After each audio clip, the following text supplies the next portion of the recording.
Okay, New Zealand versus PNG in the final Test match of the season and the Rugby League Pacific Championship. This is the playoff. If PNG win, they would get promoted. New Zealand had to win to stay in the top tier of the Pacific Championship.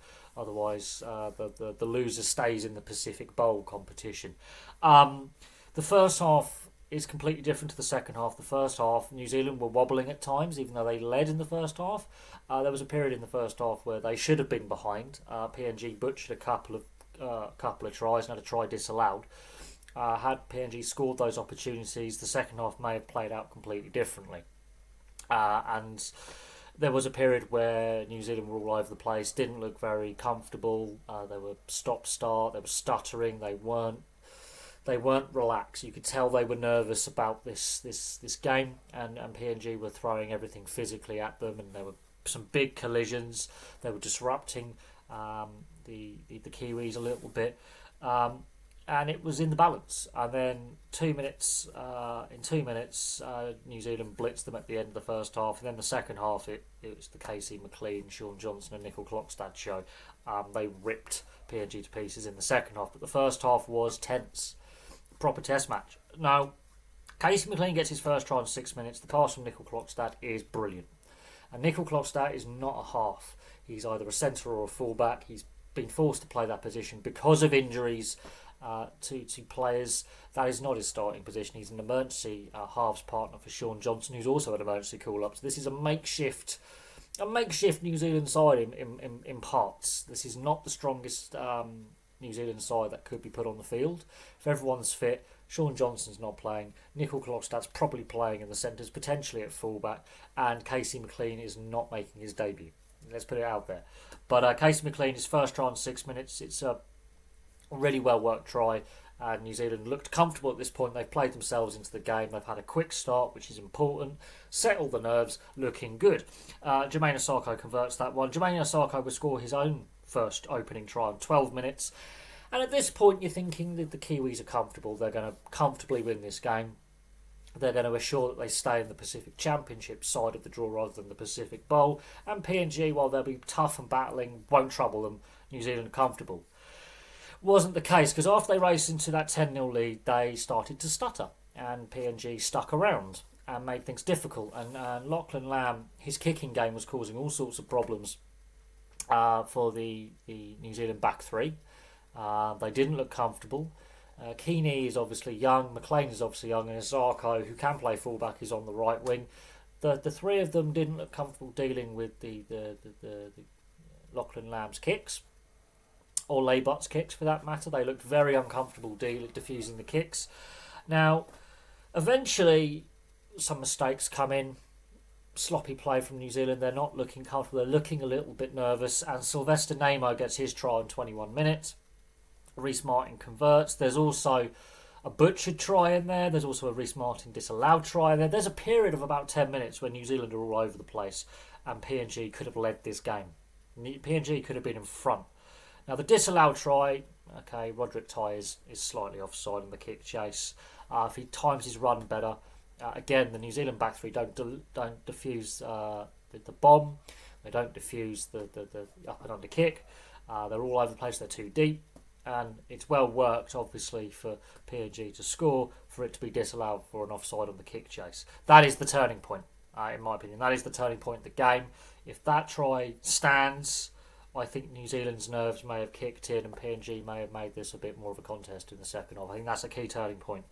Because even with that disallowed try and the butchered try where Horn basically forgets to pick up the ball and put it down, dives over the ball, if they score those opportunities, we're having it could have been a different result. PNG could have won the game, and that is the key difference between a top side and an emerging side, is executing those little moments. So that kick chase being offside, for example, a top ranked like Australia and New Zealand, they don't make that mistake.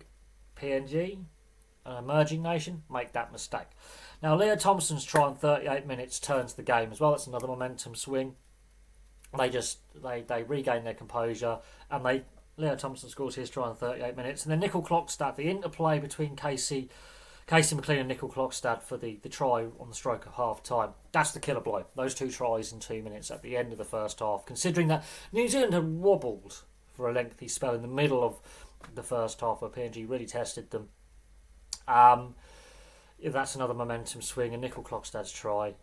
Casey McLean, 18 years old. He stands up Robert Darby, fends him off, breaks the tackle, and passes it back inside for Nickel Klokstad, repaying the favour for his opening try. That's on half-time. It's 22-6 at half-time. It could have been and should have been a lot closer. That scoreline doesn't reflect how close the first half was and how disjointed the Kiwis were in that first half.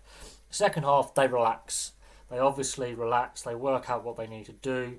And the second half is a completely different Kiwi side than the first half, where they looked like strangers. They came to life. Casey McLean scores basically a second half natural hat-trick.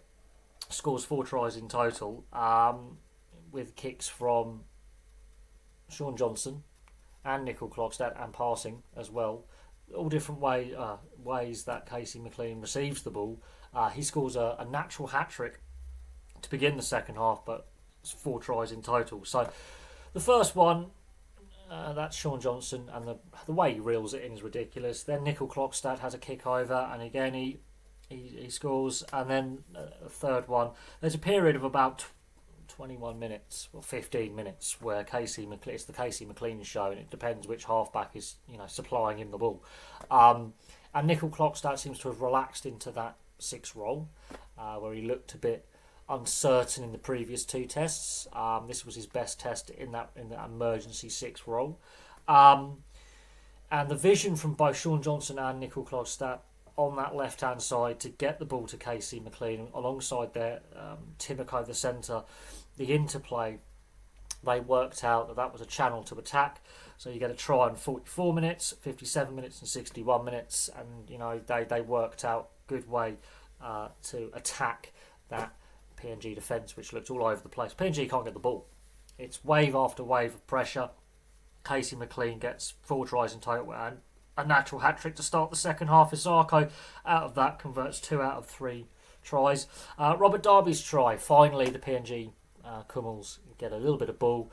Laybutt's little kick through, and Robert Darby, he's had injuries which has impacted his ability at first grade for the Cowboys. There's going to be a battle with Laybutt's younger brother, Darby, and others for those vacant outside back spots.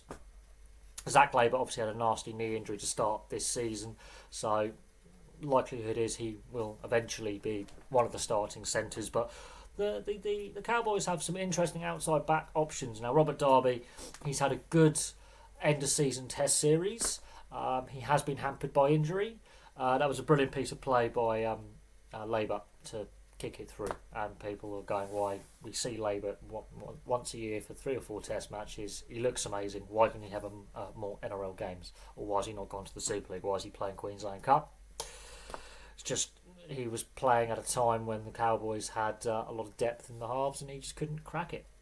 But he's a very good defensive half. He did a lot of tackling today. He didn't see him a lot in attack, but that was a brilliant kick for Robert Darby's try. And then it becomes the Jaymayne Isaako show, and Shaun Johnson just starts doing Shaun Johnson things. Some brilliant interplay to get Isaako a hat-trick. And Iafani White as well got a try. So there was 3 more tries, and Shaun Johnson just really has relaxed into the game.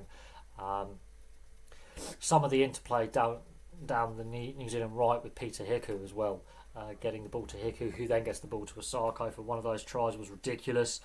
The Iafani White try, that's Shaun Johnson. He just confuses the defence with how he's looking in his eyes, and he does a few dummies, and it's just a little back of the hand pass to the on-running forward. But the Jaymayne Isaako hat-trick try is possibly the best try of the game. And I'm not going to lie, it was the best try of the game. They basically go 70, 80 metres. Great interplay. They just were passing it through the hands. This was like watching an exhibition game at this point, and they fully relaxed into their task. And Jaymayne Isaako gets his hat-trick, and Shaun Johnson obviously converted one of the tries, misses the conversion, but they were willing to keep throwing the ball around, and they just got the ball to Isaako early.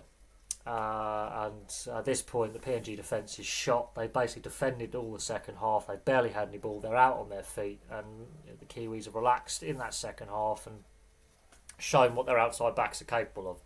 I mean, if this was a full strength New Zealand squad, I don't think they lose against Australia, and I don't think they lose against Tonga. I think we're having a different discussion. But Shaun Johnson retires a winner at both club level with the Warriors over the Sharks and with New Zealand over PNG.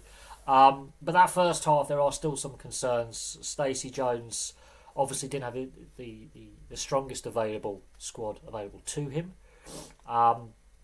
It's been a tough start. Obviously working under Michael Maguire, who's obviously gone to the Broncos. So Stacey Jones, it's been a tough start, but that was a result that was required, and New Zealand turned up in that second half. They looked very nervy in the first half, though. PNG, there's a lot of real promising signs from PNG, but until more of their players can play at first grade in the NRL Super League, a lot of them are playing in Queensland Cup. They're not going to bridge that gap. They're not going to bridge that gap just yet.